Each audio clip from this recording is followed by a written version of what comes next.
Muito bem, pessoal. O objetivo desse vídeo é nós conversarmos um pouco sobre uma outra arquitetura, né, de software, que é a programação orientada a aspecto.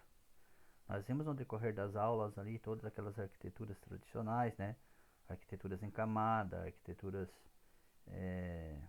utilizando, né, diferentes camadas, duas, três camadas, arquitetura client-server. Depois vimos então a arquitetura orientada a componentes. E aí vimos também arquitetura orientada a serviços. E agora nós vamos então ver esse conceito de programação orientada a aspecto. Qual que é a ideia do desenvolvimento baseado em aspectos, né?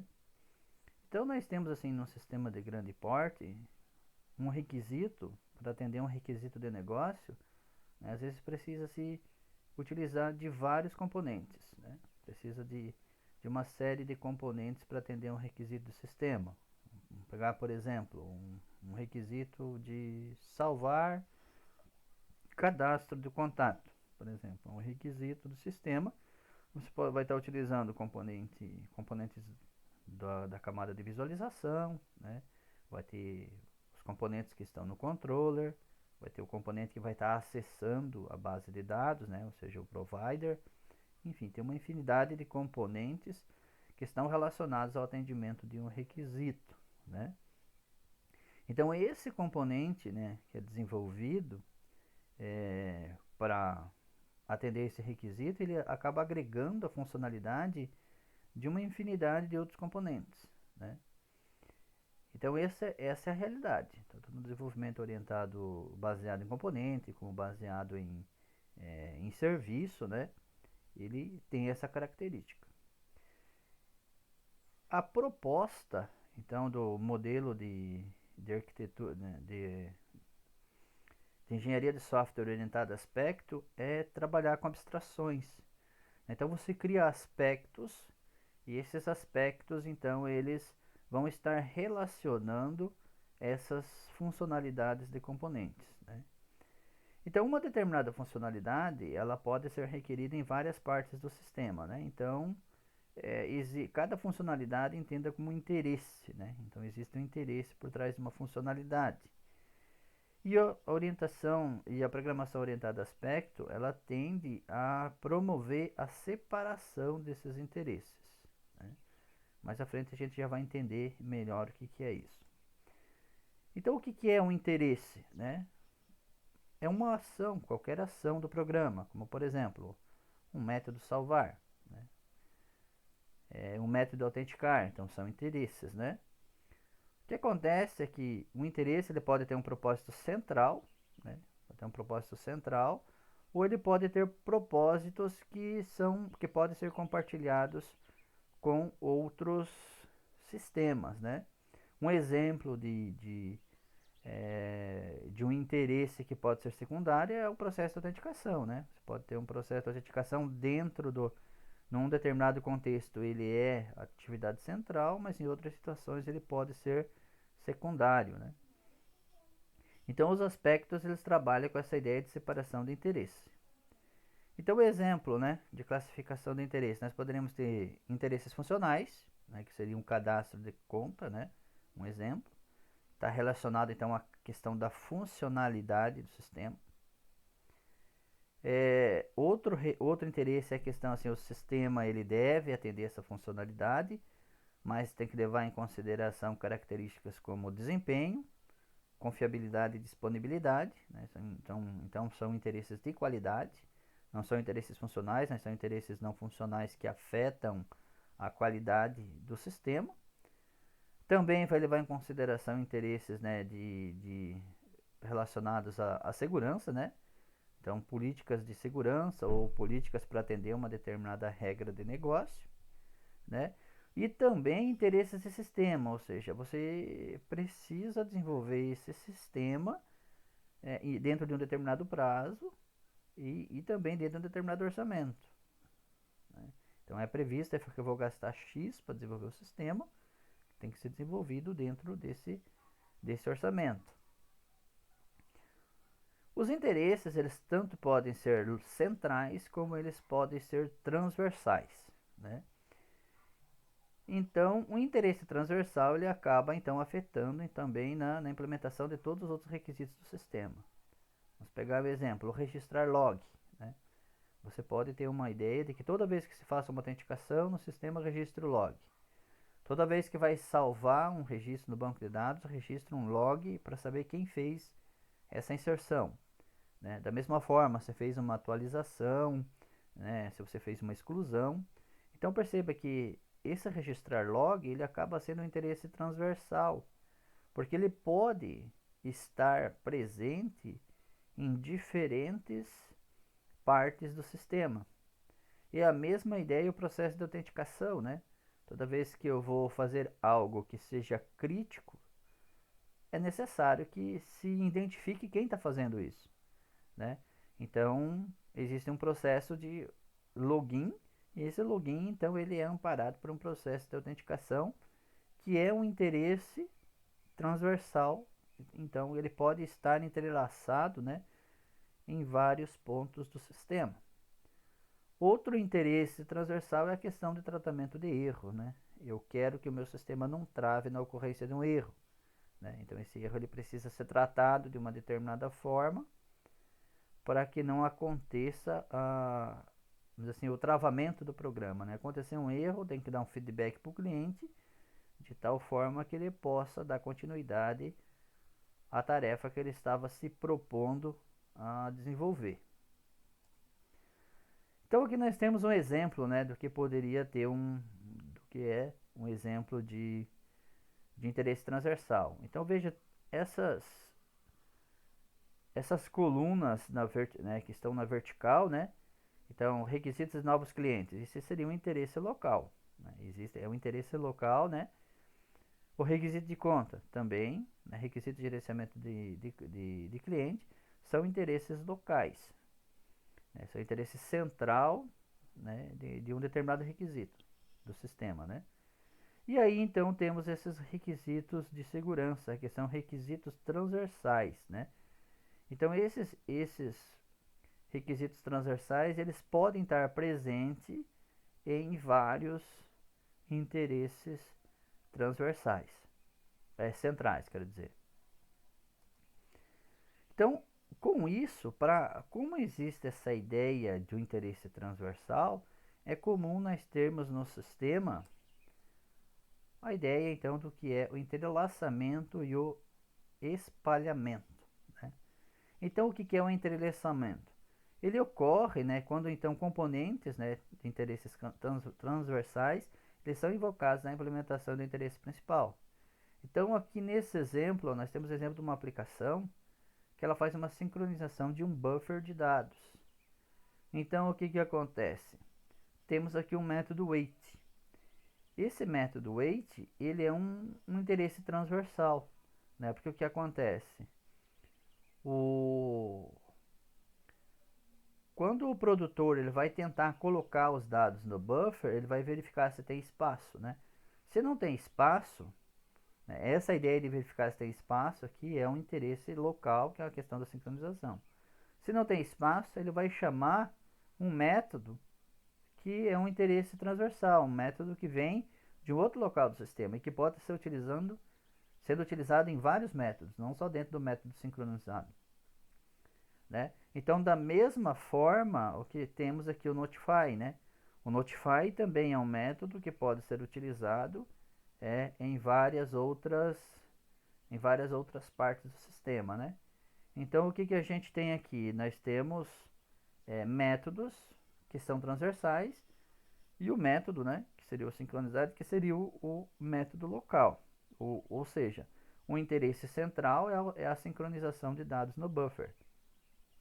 O wait e o notify, que são métodos que podem ser utilizados em vários métodos, em vários outros interesses centrais, eles estão aqui então como um interesse transversal entrelaçado no código do endereço central, do interesse central. E o espalhamento, então, seria essa ideia do que acontece com o white, né? Então, aqui no entrelaçamento, nós estamos olhando o contexto do interesse central e vendo que existem outros métodos que estão entrelaçados com esse endereço central. Já o espalhamento, então, é o caso de esse interesse que ele é transversal, ele em algum local onde ele é desenvolvido, ele representa um interesse, né? Um interesse que é aguardar. O notify também ele tem um interesse, que é o de notificar algo, né? Ele vai disparar um sinal do sistema dizendo para o consumidor, olha, tem dado disponível no buffer. E como eles podem estar espalhados em vários métodos que não seja o sincronizar ou synchronize, nós dizemos que ele pode estar espalhado em vários pontos do sistema. E aí então nós entramos na questão onde realmente entra a questão da programação orientada a aspecto, né? Então aqui nós temos um aspecto. Um aspecto é similar, a declaração de um aspecto é similar à criação de uma conta, de uma classe Java, né? Então aqui eu criei um aspecto. Public aspect log contas. E aqui eu tenho uma classe conta, é uma classe do sistema, né? Então essa classe aqui ela representa um interesse central, né? Que é a manipulação da conta, né? Tem número, tem saldo, tem o debitar, tem o creditar, né? Então tem operações que vai ser feitas nessa conta. E aí o que é feito? Então é desenvolvido um aspecto para tratar dessa programação, né? Então o que esse aspecto vai dizer? O que é esse aspecto? Esse aspecto, então, ele é uma abstração do programa que define interesses transversais, né? Então, quais interesses transversais que ele está definindo aqui? Nós temos o creditar, né? Chamamos aqui o creditar e chamamos o crédito. E nesses dois casos aqui, então, eu vou, quando o creditar for executado, eu vou executar o interesse transversal, que seria então o log aqui, né, dizendo que ocorreu um crédito. Aqui seria um log, né? Da mesma forma, aqui no log de débito também vou registrar que aconteceu um débito, né? Então, para isso, o que é feito? Quais são os componentes de um aspecto? Ele tem o ponto de corte, né? O ponto de corte, então, vai ser o nome, né? É como se fosse um método de uma classe convencional do Java, né? E aí ele tem o que a gente chama de adendo, né? O adendo, então, seria essa chamada, né? O after. Eu posso chamar o log antes, né? Ou depois. Nesse caso aqui, depois, né? Ou antes poderia ser chamado, por exemplo, um processo de autenticação. Imagine que aqui dentro da conta eu vou fazer dentro da conta que não está sendo tratada a questão da autenticação. Então eu poderia estar usando aqui um before, né? Criar um point cut, né? E então aqui before do próprio log crédito, que já é o ponto de corte que eu tenho criado, né? Então before eu poderia estar chamando um processo de autenticação, invocar um interesse, né, de autenticação, que seria então um interesse transversal. Então o que acontece? O ponto de junção, o que ele faz? Toda vez que no teu sistema for invocado qualquer método da conta creditar, recebendo um double, como, enfim, um método que tenha essa assinatura, o que vai acontecer? Ele vai chamar, né? Toda vez que for chamado isso, ele vai verificar se existe uma programação aqui no adendo, se existe um after, né? Um after ou um before, né? Poderia ter então, nesse nosso exemplo, o que acontece? Toda vez que o usuário, em algum ponto do sistema, ele chamar o creditar, ele não precisa se preocupar aqui dentro do método creditar em criar uma programação para registrar um log, por exemplo. Quem vai fazer isso é o próprio aspecto, né? O aspecto vai fazer isso, né? Se ele precisasse fazer uma autenticação antes do creditar, ele também não precisaria estar chamando o processo de autenticação, verificar se está autenticado e aí solicitar a autenticação. Isso poderia ser feito aqui no adendo before log débito, por exemplo, né? Porque depósito não precisa, também precisa de autenticação, né? Aí depende muito da regra do negócio. Mas então o que acontece? É programado a classe, não precisa mais estar registrando logs aqui dentro da classe, né? que acontece então toda vez que esse método for chamado, como ele está aqui associada ao ponto de junção aqui, né, a chamada dentro do point cut do aspecto, ele vai automaticamente disparar o que está programado aqui no adendo, no after, né, ou no caso poderia ter um before também, né. Então, qual que é a ideia do aspecto? Ele acaba concentrando certas operações, né, dentro que são, né, transversais dentro do aspecto, ao invés do usuário ter que estar fazendo em cada um desses métodos que ele está chamando, ele vai fazer esse processo de autenticação. Aqui ele é muito mais granular, né? Aqui eu estou pegando especificamente a conta.creditar. Mas vamos supor que você tivesse lá um método salvar, né? Você tem lá várias classes que tem o método salvar. E você quer, toda vez que essas classes salvarem, registrar um log. Então, a maneira convencional de fazer isso é você ter dentro da própria classe um método que registra o log e, ao finalizar a gravação, você chamar esse método log, né? Então, veja que você teria o método registrar log em várias classes. Vamos por lá, você tem lá 5 classes que você está gravando dados, né? Então, você teria nas 5 classes a implementação do método logar. Imagine que você mudou a tua maneira de registrar esses logs. Então você teria que fazer a manutenção alterando a implementação do login nas 5 classes. Aqui, se você usar aspecto, o que acontece? Você vai criar uma classe logar, né, uma classe com essa responsabilidade de não logar, de registrar log, né? Você vai criar essa classe com a responsabilidade de registrar log, e aí você vai criar um aspecto. E aí você vai criar um único aspecto. Log, registrar log, por exemplo, né? Poderíamos ter aqui o registrar log. E deixa eu abrir aqui o bloco de notas para mim conseguir explicar um pouquinho melhor essa questão aí, ó. Imagine que você tem aqui então, né? Notepad. Então você teria lá, vamos pegar, você teria aqui a class pessoa, teria a class pessoa, e aqui você teria o método void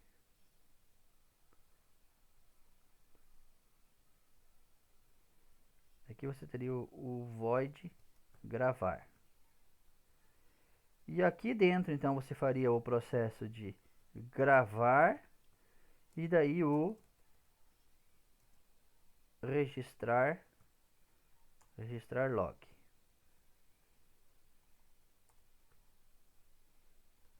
Né? E aí você poderia ter N classes. Poderia ter aqui, por exemplo, uma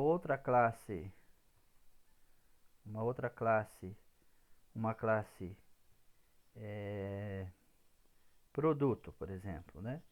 E poderia ter lá uma terceira classe, sei lá, venda. Então perceba o que acontece. Você tem um registrar log nas 3 classes. O que você pode fazer com o aspecto? Você pode criar o point cut, né? Esse ponto de corte aqui, né? Onde você vai dizer o seguinte, ó, dentro desse ponto de corte aqui, que nós vamos chamar aqui de point cut registrar log, você vai dizer o seguinte, ó, call de qualquer classe, qualquer método salvar. Quando acontecer essa chamada, aqui o que você vai dizer é o seguinte, você vai dizer então, aí você vai criar o adendo, né? Então aqui eu crio o ponto de corte e criei a junção. A junção quer dizer o seguinte, quando esses métodos, tal método for chamado. Então aqui ele vai fazer o seguinte, ó. Você pode fazer o after, né? Porque então after, aí então você vai chamar o log, o nosso registrar aqui, né? E aqui dentro desse nosso registrar, então você vai implementar aqui o registrar log, né? Então veja, esse registrar log ele vai ficar aqui dentro do aspecto, né? Vai ficar aqui no aspecto. Então todos esses registrar log que tem espalhado pelas classes, né, eles vão deixar de existir, né? Então qualquer alteração que for feito nesse método registrar log, você vai estar fazendo somente nessa classe e não mais em todas as chamadas que tem no sistema. E veja que o que acontece, você corre menos risco de você ter uma quebra, né, do teu sistema porque você tem concentrado em um único local esse método, né? Então ele acaba agregando aqueles interesses transversais, né? Então essa é a ideia principal da programação orientada a aspecto, que ele acaba agregando esses interesses transversais em um único local, né? Então aqui são algumas das referências que foram utilizadas. Nessa referência aqui, então, vamos dar uma navegada aqui nela. O que essa referência faz? Ela mostra é, como você vai trabalhar com a orientação, com a programação orientada a aspecto, né? Então aqui o que acontece? Ele é um plugin. Aqui eu estou usando para o NetBeans, mas vocês podem estar utilizando isso no Eclipse sem problema nenhum. E aí então aqui mostra o processo de instalação, como você vai fazer o processo de instalação do plugin. Aqui ele mostra como você vai fazer a utilização, né? Como é que você vai setar o projeto, aqui tem instruções certinho. E aqui no final, ele tem uma videoaula, né? Ele tem uma videoaula mostrando exatamente como você vai fazer o processo de instalação, né? Eu acho que eu já copiei aqui. Vamos colocar aqui. In this video, we're going to show how to install the AspectJ plugin for Net.